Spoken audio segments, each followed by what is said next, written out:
Hello again. It's very nice to be back for day two. Cariss, that was amazing. It was really, really great. I'm really excited about this panel. This is one I've been involved in both as a kind of, an artist being facing the Inquisition and as a moderator for the last, I don't know, when was I first at Unconvention? 12 years ago, something like that.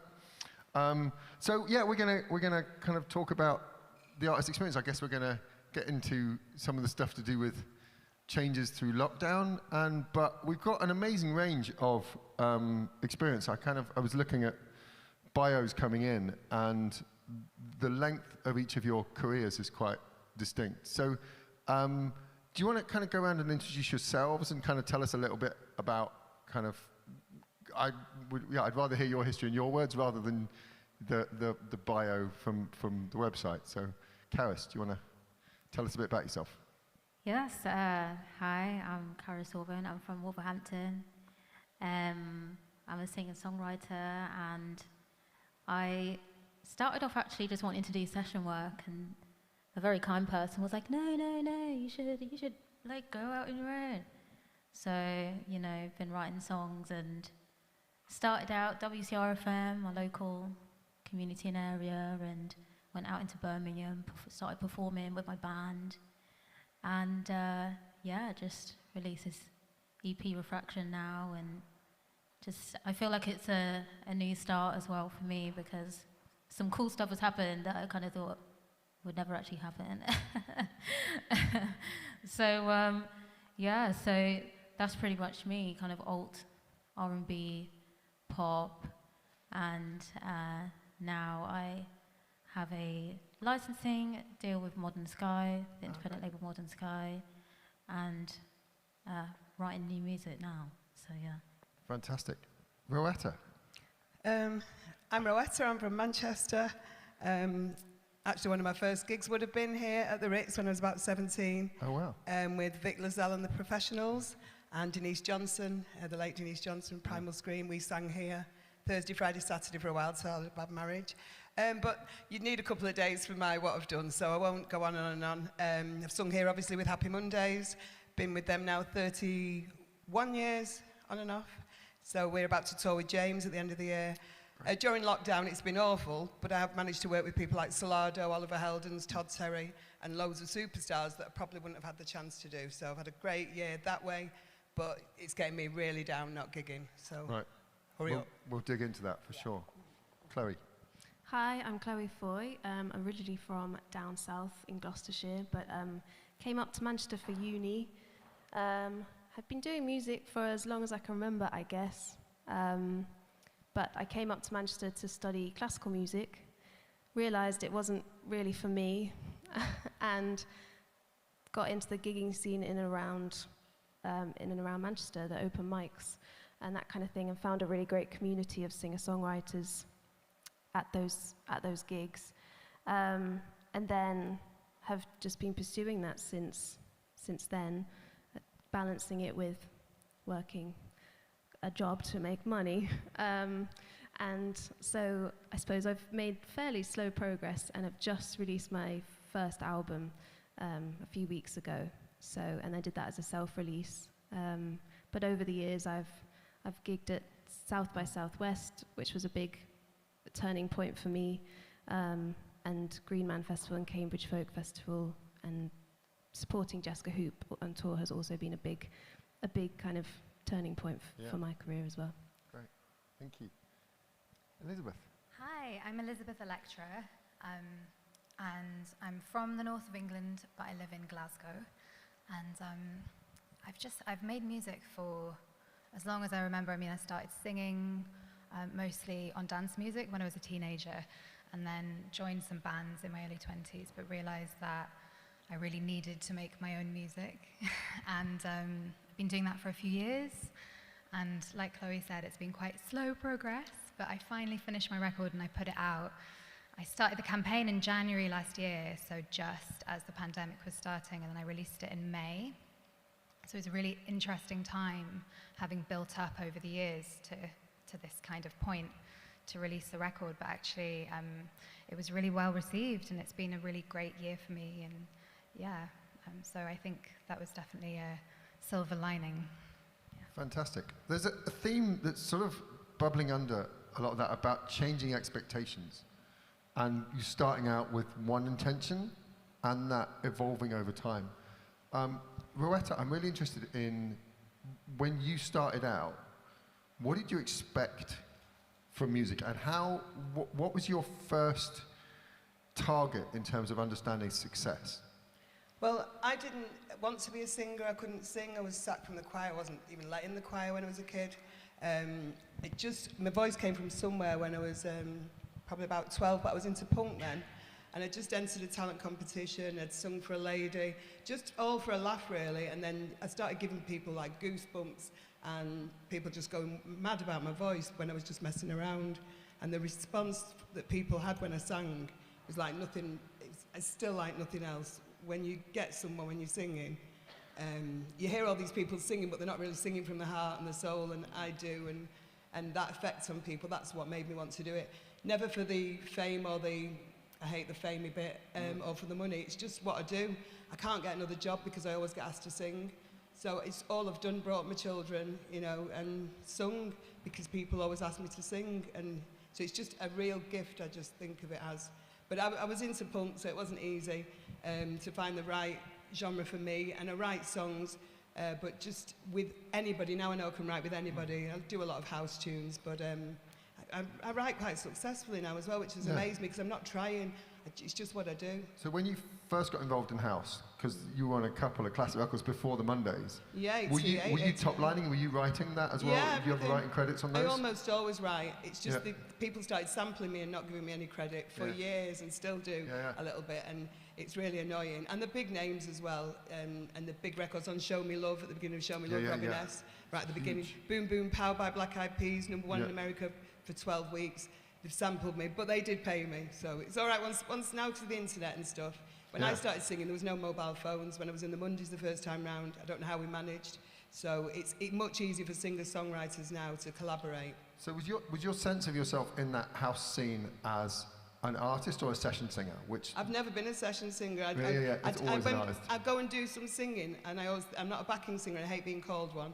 If I do it, then you're lucky I do it for you, because I like singing and I like your tune. So if I do a bit of singing on it, I don't like being called a backing singer. I joined the Mondays because I wanted to, because they're my favourite band at the time.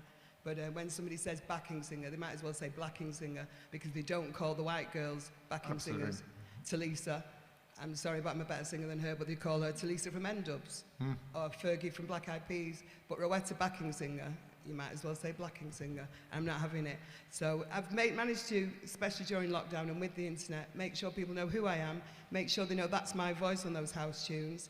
And if you've sampled me, like Todd Terry did years ago, I'll be doing tunes with you. I've done about 4 with him now, where I write them with him. I think hopefully we'll get into that in a bit, because I think that that ability to retell your story, as kind of the internet has made that completely different. And I think that kind of recognition after the fact that you're the most recognisable voice, female voice to come out of Manchester in that era. You defined an era that But nobody knew it was me, and they might think it's Robin S. on Show Me Love all the way through, and it's really annoying for me.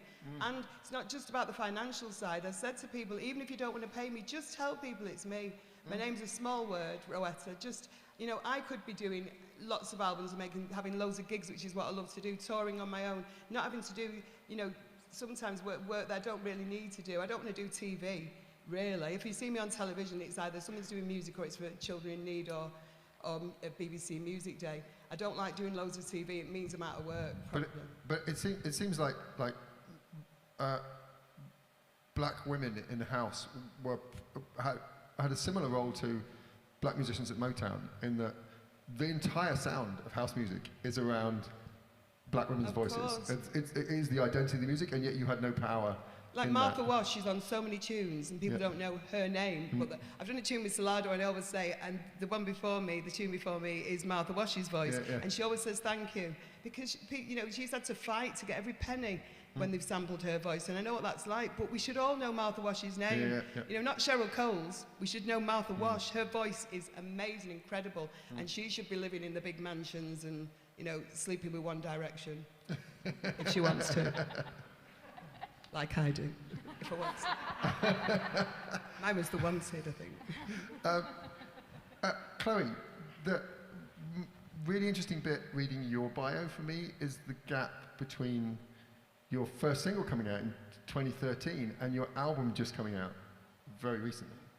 That so often the story is, you know, nobody gets to develop as an artist in the modern age and everything's immediate.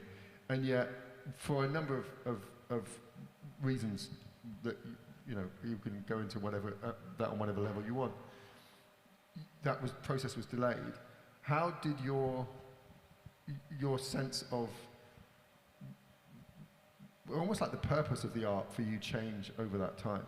Because obviously your life had changed a bit through there, and you know a lot has happened. You know, that's a long period of time in which to sort of transition, I guess, as an artist, and sort of just how did that change, and particularly with a view to understanding what success felt like? Ooh. Well, firstly, I think I feel like it feels like a bit of a myth when we see people come out and they're big from their first album or their first single, because there's a lot of development going on before that we never hear about. Yeah. And sometimes I think as artists we're left wondering, well, how did they do that? But actually, they've probably been in development of some kind for a long time, whether they've had backing or not. For me, I think I released that first single, and I didn't know what I was doing. And it just, I was working with a kind of a friend who was helping develop me as an artist, and who later became a bit more of a manager figure. And we released this song. We didn't have any resources behind it, and it just happened to get played by Steve Lamacq on Radio 2 and Radio 6, which was a bit of a surprise. And actually, there wasn't much strategy to follow that up with and to keep the momentum going. How did it land in his inbox in the first place? Did you just email him on spec? Yeah, just email. There was no like radio plugger involved. Right. We just emailed his producer, I believe, and he played it a few times. But I don't think that would happen in the same way now. And then also, it was kind of the time when Spotify, a few years later, Spotify was becoming more dominant, and suddenly I think through my distributor, Absolute at the time, I then ended up on lots of playlists. So that kind of helped push my confidence as to people liking my music, listening to my music, and also it started to put a bit of money back in the project. We all know that it's not what it should be in terms of money to plays, but it meant that then I could reinvest, because I didn't have any backing in that way from anywhere. So, and all the time I was gaining in confidence artistically, and my sound was changing as well, and I was meeting more people musicians from in and around Manchester to collaborate with. So I'd gone from recording in studios that but perhaps didn't feel very comfortable in and weren't very appropriate for the sound I was making. The engineer that I was working with just wasn't. And then finally I met people in Manchester who got my sound. And I think that helped me to develop more of a voice and more confidence in where I was coming from and what I was doing. And I feel like I just caught up with myself after a while in terms of keeping that momentum up and understanding what a campaign is and how to, also social media, which I'm still not great at.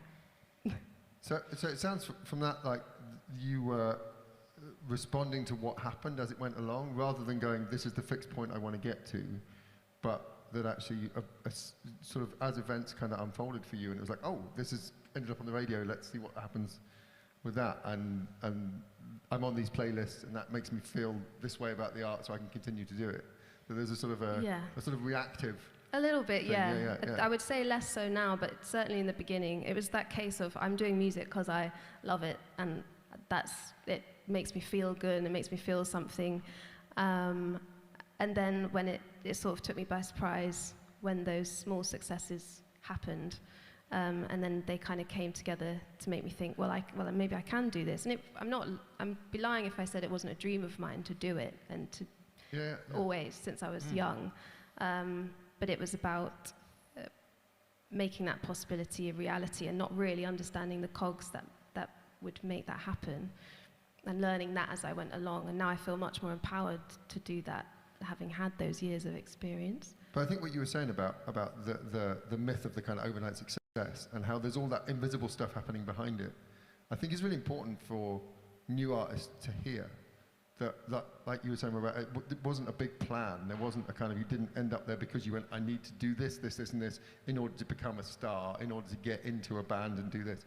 It was that people responded well to your voice, and so you went, okay, well, I'll head in that direction. Yeah, and now because they know who I am, I'm getting approached by all the people I've ever, Nile Rodgers knows who I am, and I'll probably be working with him. It's just because they know who I am, but I don't have a manager. I just love what I do. I even love the social media and getting to know people, but that makes me accessible to other musicians as well. So now I'm not even trying to work with people. They're coming to me and I'm saying, I'll listen to your demo tomorrow, which is a great position to be in. But I am over 50, and lucky to still be touring and stuff. But I do really work hard. It's because I don't have anyone to do it for me. Elisabeth, you were telling us at the start how you went through a series of kind of musical experiences and bands, and your end point was working under your own name on a project that's very unique to you. And how much of that journey was planned? How much of that did you at the start want to be solo, but that wasn't available to you at the time, or was it a consequence of the stuff that happened in between? I think that honestly, my experience has probably been really molded by my gender. I was always around a lot of really musical people. At school, I had loads of pals who were in bands. They tended to be men, and there just wasn't that kind of, they were all in each other's bands, they were all doing projects. And because I can sing, the obvious thing for me was like when I got a bit older and I had friends who were making dance music, making beats, that kind of thing, they'd be like, well, will you sing on this? So that was the first thing. And then I joined a band called Hush Arbors, who are a psych folk American band, and I was singing, the guy's songs, and I loved it. I loved his music, but I think honestly that it took me a while because I felt like I didn't have, it was a confidence thing, and perhaps because I believed that as a singer that I couldn't, I always wanted to write my own songs, really love songs, love songwriting, but didn't necessarily have the kind of tools at that stage. And I taught myself music production, which gave me, when I first got an Apple computer, Logic changed my life. It was that access to technology that gave me the ability to express myself, which is what I'd always wanted. And I guess I'd been looking for ways to express myself through all of the musical projects I've been involved with, and they did allow me that. But, to really be able to do something that felt like me, I needed that sort of access to technology, which just came kind of, but yeah, none of it was really planned. It was just, I think, probably like everyone here, it's just like a love of music and just, loving the songs, loving the whole culture of it, and just needing to be a part of it. Cariss, that emerging sense of possibility through discovering technology and production, because you're self-produced as well, and there's across quite an incredibly diverse range of music. For people who've just heard you play guitar, they might be surprised at the kind of electronic production on your records. How much of that was developed as part of your skill set towards being a session musician, and how much of that was skills that you picked up specifically to focus on the solo project? Yeah, it was completely unrelated, actually. So because I was that, super extracurricular person at school, so I was in every choir, I was in an a cappella group, I got pulled into everything. I played cello. I was very fortunate to be able to play cello for Wolverhampton Youth Orchestra. So I grew up with such a, I was surrounded by music the whole time. Then I went to uni and I packed it all in. I did nothing, which is probably my biggest regret now. But I obviously still had that bug. So I found, I think it's called Audacity first. Yeah. Went from Audacity, and I was like, oh, just, recording little things on my phone. Then I went to Fruity Loops because I was like, oh, let me try and make a beat. Then I think I got an iPhone and I was doing GarageBand like on the iPhone, and I saved up and got a second-hand Mac, and it just happened to have Logic Pro on it, and it's like you said, like you're like, oh, what's going on here? So, because I started with GarageBand, I produced my song Unfazed, and like Chloe, I kind of created this song. I put it on SoundCloud, and said to my friends and family, like, oh, what do you think? They were like, hang on, they were like, oh, this is quite good. So I discovered BBC Introducing, and I was like, you know what, I'm just gonna like just throw it on there. And then it got played on by BBC West Midlands, and it got played, I think it was the Mark Forrest show at the time, nationally. And so that was the first time that I thought I could do this as a career, and also that I could produce as well, because that was totally self-produced, and it got picked up. And so now it's really a part of my writing process, which is to be able to get the ideas down. I usually have to sit at the computer and like just try and map the sounds out. And then I've been fortunate to build a kind of like team of fellow musicians and session players and stuff that produce as well. And so we can just like mess about and see what happens, and it's created these songs now. So it's amazing to be able to say that I co-produced Float, because that kicked off this year, which has been a very surreal year. And you know, as part of International Women's Day, I wanted to do the Choose to Challenge, which is to once again release a completely self-produced song. So I haven't started that yet, but I want to do it. But I think a lot of it is confidence, you know. It's, I suffer a lot from like just self-confidence. You think you can, you know, self-doubt. Can I really do this? Like, I don't know, you know. You go into a studio, people are like, no, I can do this. Like, it's fine, like, what are your ideas? You can just go in the booth to sing it. And it's kind of like the confidence to know that actually you can create something that's really good. And I think once you have a really supportive kind of group of people around you, that is the key. Like you said, you went to Manchester and that's where you found people. Like, if you can find like your tribe of people that kind of like get what you're doing, that really, really helps. So, yeah. I think that's really interesting that you describe how your journey into music tech was about curiosity. You were just like, I've got access to this stuff, and like you sort of, it was gradually going again, not thinking about a career, not even thinking about a public for it, not an audience. It was just your interest in that. But then the catalyst for that becoming public was actually about finding people to give you the confidence to kind of make that, because you said at the start that going from wanting to be a session musician to other people saying, actually, you can be the artist. This can be your focus. And it seems like that's, I don't know, Rowetta, back again when you started, I'm assuming that the assumption was that you were going to collaborate with other people to kind of make the records you were making. Not when I started, because I was in a band called Vanilla Soundcore back in 87, 88, and then I just did a track, Reach Out, which gets sampled a lot. B, it's been. So how did Reach Out happen? Just went and did a session with some mates, a couple of lads, Eric Powell and Eric Gooden, and then I walked in the Hacienda and went, I'm sure that's me, that sounds like me, but I didn't know you could sample it. I didn't know it had been left a cappella. Were you aware that there was a kind of a growing scene around house then? Or was it just that you, did house feel like your tribe?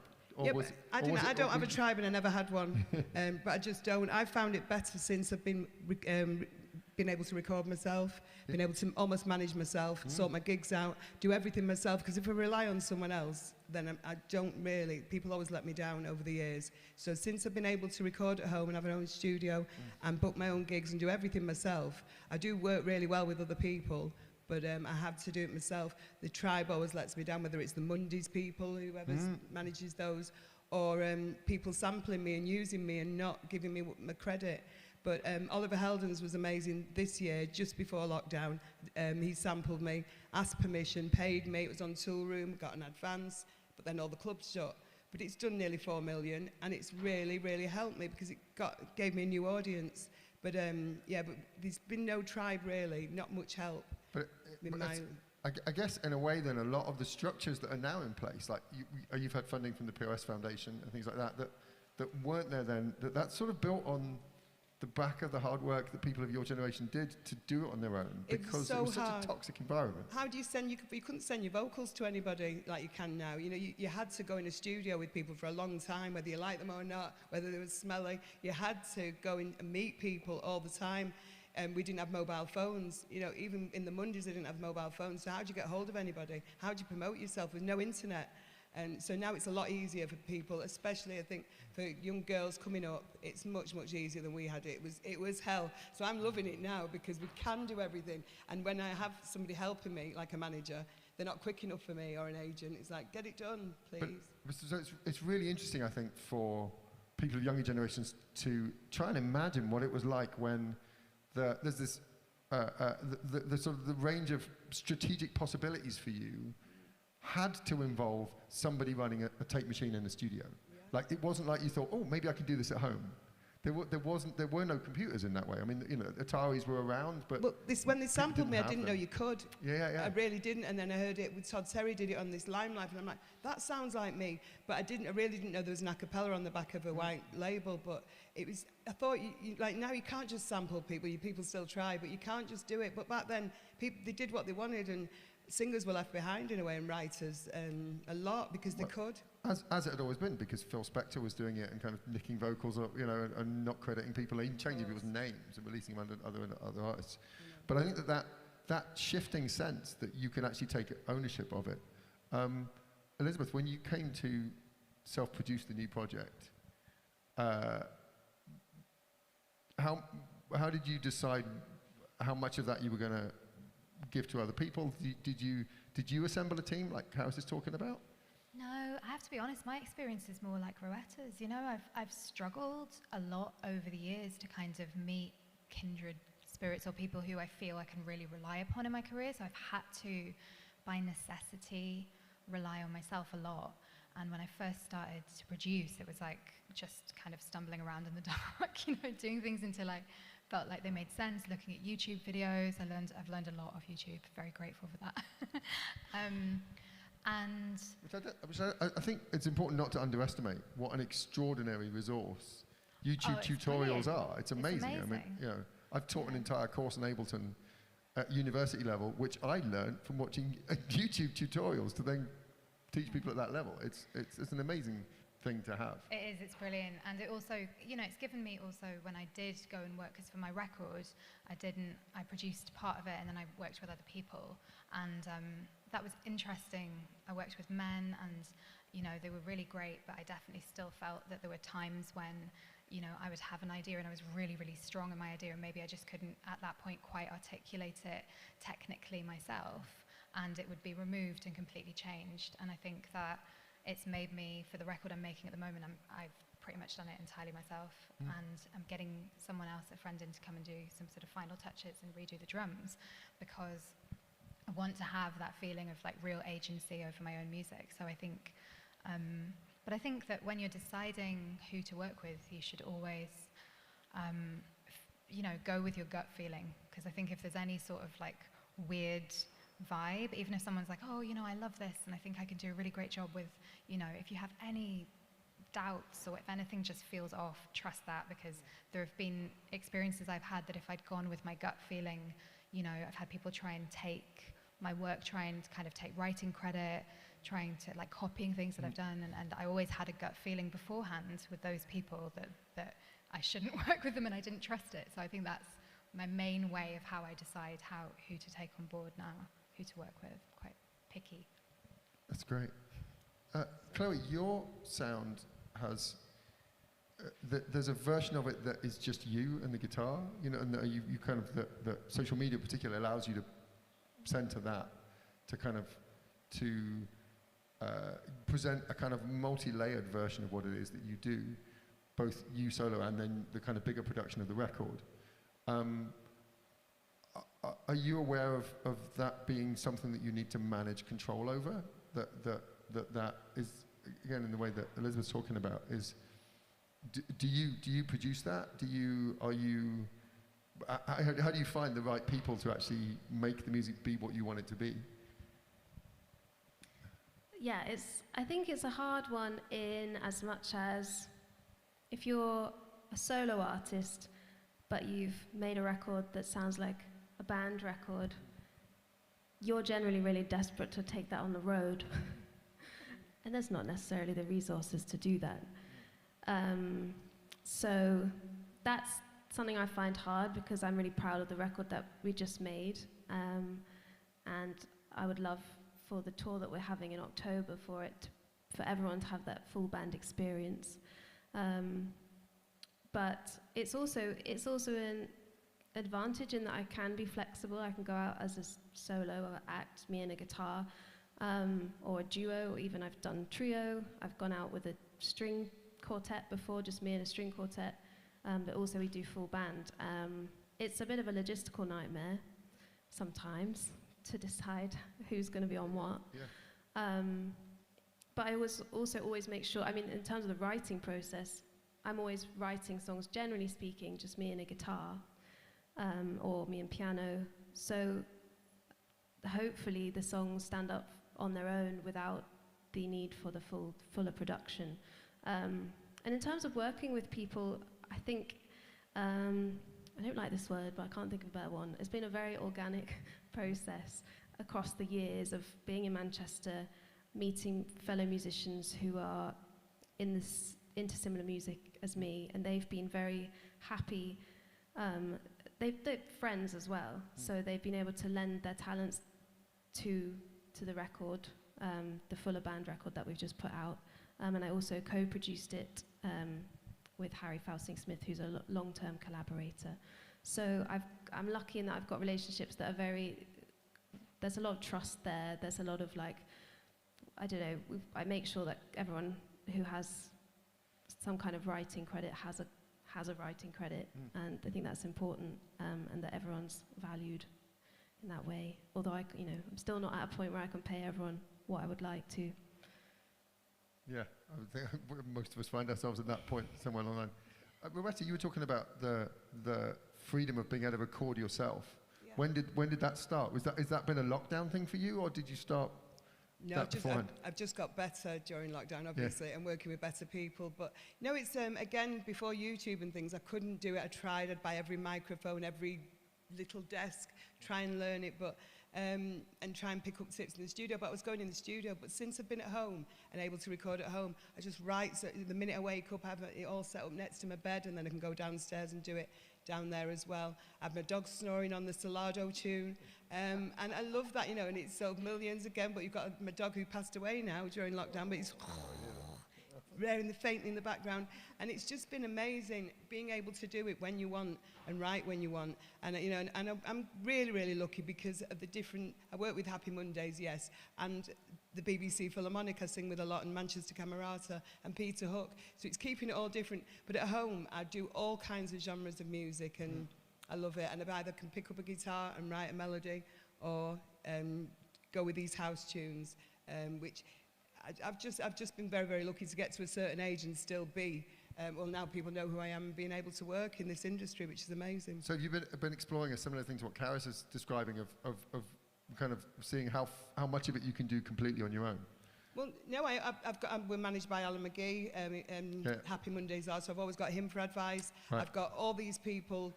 Tool Room, Ultra, I just did a tune with Ultra, which is Sony really. I've got all their people and top lawyers to ring up, because David Bowie said you don't need a manager, you need a good lawyer, a good accountant, and I've got all those things that I can, and a lot of good friends that I can call, but I don't want them to work with me all the time and have them be on my payroll and then we fall out as friends. I'm really lucky that at the end of a phone and I'm not frightened to ask for advice. Amazing.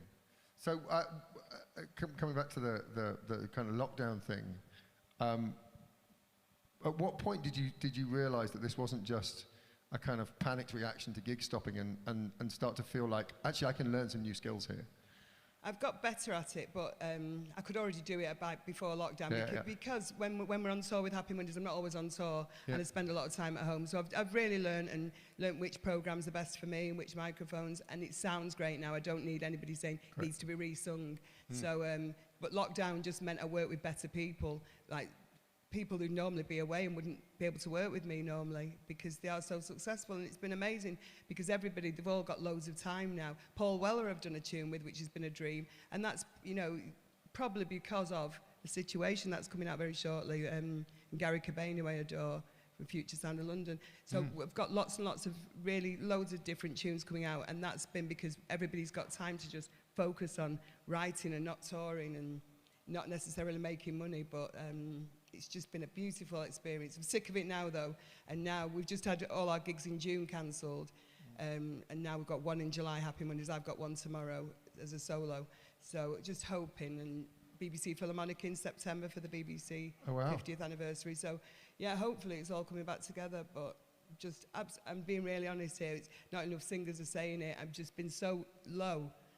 Really, really low and down, and it's not just the money, it's just when's it going to end? When are we going to do the thing that we love the most? Being on a stage, it just really, I know I'm on one of the stages I sang at when I was a kid here, and I've not done it since December 2019, and I'm lost without performing. Wow, I think that's, just hearing the emotion in your voice there, I think that's... I'm just sick of seeing people saying that they're doing all right and they've got tours coming up, because the singers you see on TV, they're doing really well. Yeah. I'm doing well in the writing stuff and getting deals. I'm signing deals every week, but I'm saying it's just absolutely breaking me not being able to perform. I think the challenge or the way that it eats away at your sense of who you are, because you're a singer, you perform and you connect with an audience like that. Cariss, is that part of your experience at all? That did you just transition into doing more work at home, or did you feel that loss of connection with an audience in the way that Rowetta's talking about? No, I totally feel that, like 100%. I mean, I remember it being March. I'm losing track of the years, but it was a March, and you know, I'd just been kind of booked on this 5-day UK tour. That was being organised by Punch Records Birmingham, and then it was just like, and it was so down to the wire, because I think in that first month everyone was, I know maybe it'll be okay in like, I don't know, like a month, you know, so that was gone. And even now I got my first kind of like major festival booking. For me, it was literally going to be such a turning point in my career, just been cancelled. So it's as well, I think when you put your kind of heart and soul into creating a project as well, and you've poured so much into it, so, you know, like Refraction, it's very much, I wrote it in the past like 18 months, it's literally how I'm feeling now.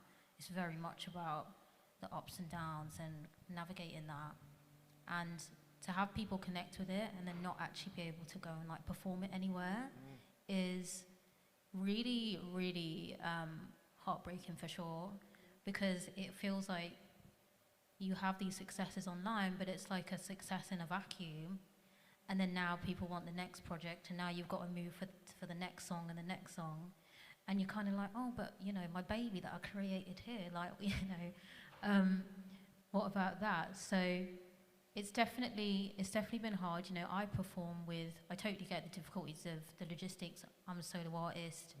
Many a time I've looked at bands and I'm like, oh, it must be nice to have like, you know, you and your band like going out, and I go through that as well. Who should I bring along now? Who can I afford to? Yeah, I would love to have a full sound. I can only afford to have one person with this show.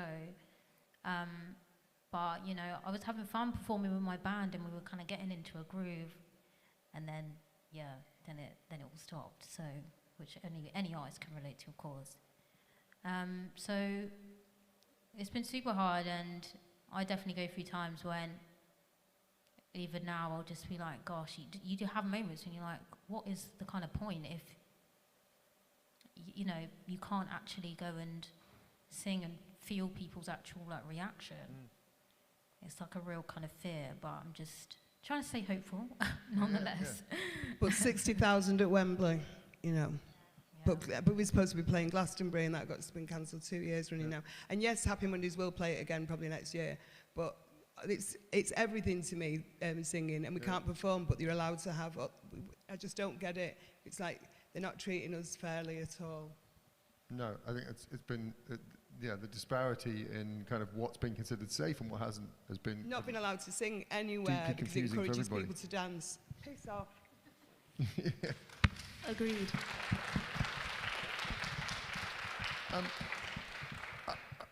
I want to move on to thinking about the kind of support that you get and the support that you think you need. This panel is put together in conjunction with the Musicians Union, and over the last couple of days we've heard from the FAC about the work that they do and the Music Venues Trust, and there are all of these organisations that are fighting for us and trying to kind of carve through the indifference that the FAC were telling us about earlier on from government. But for you as artists, as creatives, as people trying to forge a career, particularly at the end of it, this bizarre time we've had over the last 18 months, Elisabeth, what support have you made use of, and what are you aware of the lack of? You know, I've received support through lockdown funding support through Help Musicians, which has been really useful to record. But you know, like Rowetta and Cariss have said, it's heartbreaking not being able to perform, and I think that it has created a kind of like everybody's feeling that sort of that pain, and that, you know, it does knock your self-esteem. And I think that anything that could be done to make it easier for us to be able to actually go out and perform again, I don't know what that would look like, but I mean, support to be able to perform, I think that's the most essential thing, because there is funding there. You know, there's been some hardship funding, which has been great, and you know, there's obviously kind of project funding, which is really good. But I think that they need to look at, particularly for emerging musicians, I would say, or for people who aren't selling out huge, you know, who aren't selling tons of records, you know, because also we have the Brexit touring situation coming up. That, for me, is like a frightening thing, because, you know, the UK is quite small, and you always think that one of the ways you build your career is to go out and play in Europe, and now it looks like that's going to be really hard. And that, I think, is a really important thing. And I know that there are organisations fighting, but I don't see anything really, you know, I see people talking about it in the music industry, but I don't see any, you know, politicians speaking about it at all. Well, it's good that here in Manchester you've got Andy Burnham trying to do what he can. I love Andy Burnham. And I did sing at his 50th birthday. Yeah. And I'll be singing at his 52nd next year, or this year. Chloe, what support have you made use of, and what do you feel is what would help you? What do you think would help you the most? So I was lucky enough to get, I think I got the PRS Emergency Fund, and then also applied for Help Musicians Do It Differently Fund, and was successful with that. And that's been a really great program, because they also offer mentorship with that, so it's not just have some money and go. It's like you get 2 really useful mentoring sessions, which I found really helpful.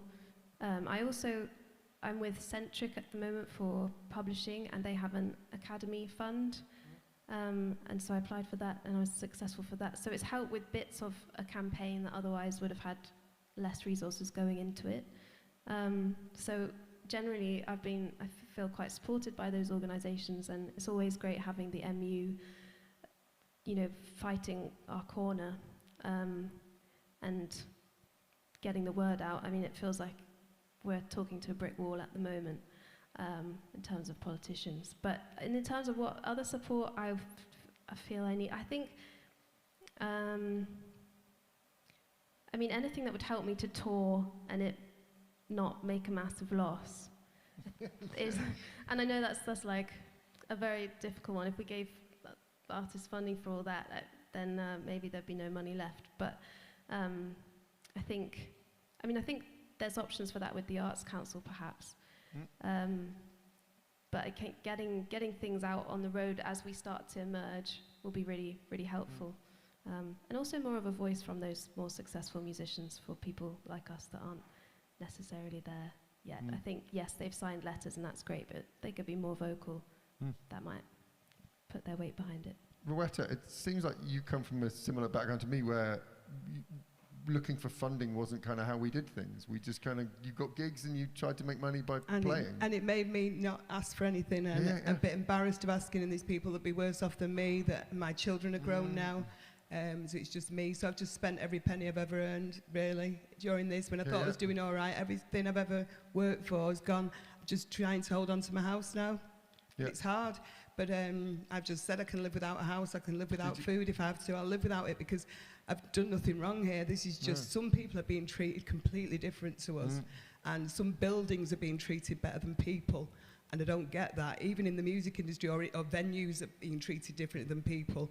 And I've looked at how to, when you do get help, as I say, I'm a bit embarrassed to ask for any funding, but there's not really been anything, I don't think, that I could have had, really, that would have changed my life in any way, helped me out a little bit.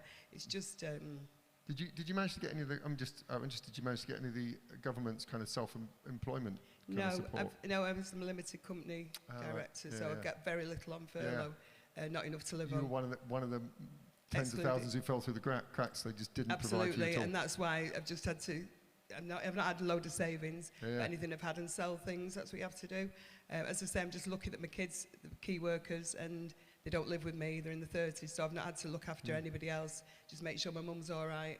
But it's just scandalous how they treat us differently. It's absolutely disgusting. I think it's important that we recognise that there is, that because I think rightly most of our focus is on kind of people who are just starting out and have nothing, but there is, through this, it's highlighted the precariousness of that sort of what used to be the middle class of musicians, people who were just working musicians who had a job and did it, and suddenly all of that, because the work fell away, there was no support network. We've paid so much in tax. My tax bill, I've still got to pay my tax bill this year that I can't afford, and it's just not fair, because we've done everything right and the government have earned off us, and we get nothing now. There's nothing we can do, and it's just the unfairness of it all that I can't stand. Yeah.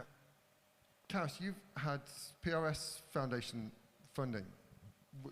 Yeah, the Women Make Music Yeah. Fund. Yeah, so that was amazing because it was that's the first, the only funding that I got. That was, I think, September, the years, I'm being honest. It was towards the end of the summer. But that's what that funding was for, Float.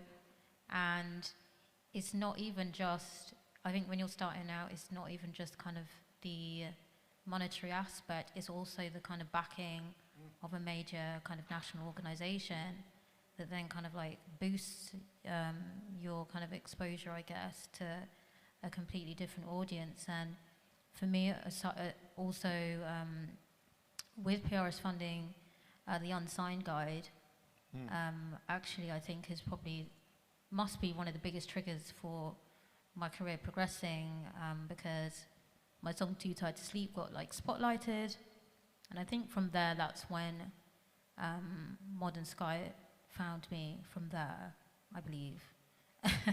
So, and to kind of get like Spotify playlist placements and be in kind of like featured in magazines that you kind of, when you like, you're growing up and stuff, they're kind of like the pinnacle of like musicians' exposure, press, like Notion and Clash and stuff. So it's, I find that with these fundings and with, like, it's amazing that it's there. But again, it's like a confidence thing, because I'm sure there's a lot of people that kind of don't apply because they actually don't think they'll be successful, because some of these things are hard. Like, they're like 15 pages long, and you're like, oh my gosh. Yeah. But this year I've done so well on Spotify streams, which you didn't understand, but millions with Oliver Heldens, Salado, Youssef, and you don't earn really, and it's just, and yet I've done all the promotion of it, without gigs, and you just really don't earn enough to. It's just not fair. With the Spotify thing, it was just. But I think it's really interesting to see how the concerns that we have as artists how they fit with what the institutions are doing. And I think actually what's emerged over the last couple of days is that the institutions are actually doing okay. The Broken Record campaign that we've through this, we've heard from artists who are saying, millions of people are listening to me and I'm not making anything. But I think we're also hearing, particularly from Cariss and Elisabeth, that the support is more than just money. That actually that encouragement to keep going, that kind of emotional, even spiritual support, to just feel like what you're doing is worthwhile. And that's what's kept me going, to be honest. Yeah. Because it is great, and The Face did a big feature on me, The Gentlewoman, which is a beautiful magazine. That's what's kept me going, and people wanting to work with me now.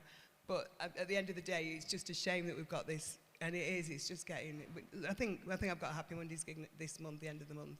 So hopefully it's coming round, and then the taxman will get all that, but it's... I think what's... You do need money, though. You need something. If you're losing your house, if you're just coming up, then maybe you don't. But I thought I'd just manage through this, but it's just dragging on now.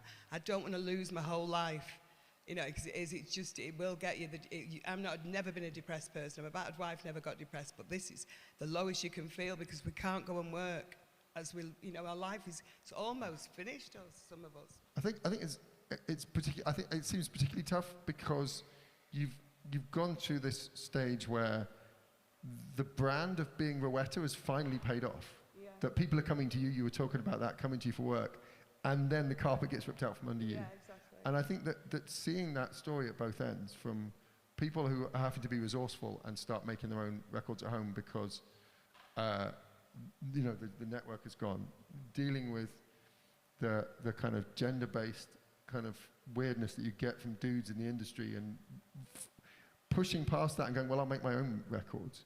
Or just going to the point of going, well, I'm at home, I'm just going to get better at recording myself and do what I can with that. That there's a resilience to that I think that encouragement, that network of encouragement that we need from organizations almost as much as we need the money.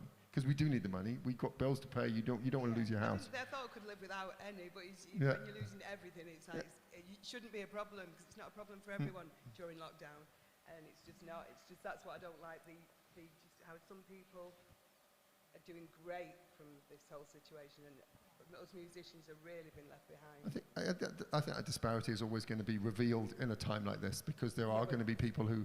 Because I know musicians who've done really well because they've just been able to stay at home and make music, and that's okay. But for those of you or those of us who find connecting with an audience is where we know who we are. That's where our sense of self is. That having that ripped out has been really hard. So I mean, we're out of time, which is a shame because I could sit and talk to the four of you for hours. But I think recognizing that we need support to remain resilient. I think it's been fantastic hearing about the way that each of you has kind of worked with what was presented to you and gone and just been kind of pushing at doors and finding ways of making music and carrying on. And I'm looking forward to hearing what each of you does. So please give our panel a round of applause.